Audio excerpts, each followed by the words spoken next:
نادي النصر هو الأكثر حضورا في دوري روشن في الجولة التاسعة. في مباراة النصر والخليج حضر 26 ألف مشجع. في المركز الثاني الهلال، وفي المركز الثالث الأهلي، وفي المركز الرابع الاتحاد. كل مباريات أندية الصندوق كانت على أرضهم، لكن اللي تميز فيهم مين؟ نادي النصر تبارك الرحمن.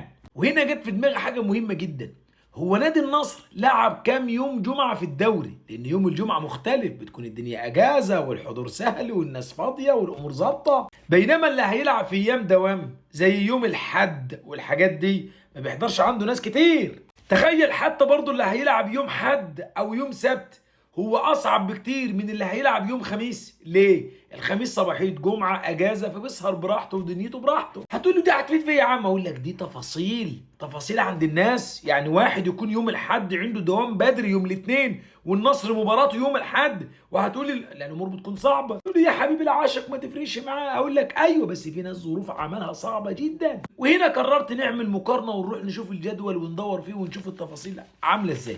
لكن لسه انا شغال عليها يا جدعان. بكره ان شاء الله انزل لكم المقطع بعد حسابات دقيقه ونشوف الاجواء عامله ازاي ومين النادي اللي فاز بيه ومتظبطه له، وكل مبارياته يوم جمعه والدنيا ظبطات والخروجات حلوات. اما احنا ولاد البطه السوداء اللي شبه التيشيرت ده اللي بنلعب في ايام الدوامات. حبيب قلب سيطره، لا تنسى التفاعلات. سلام.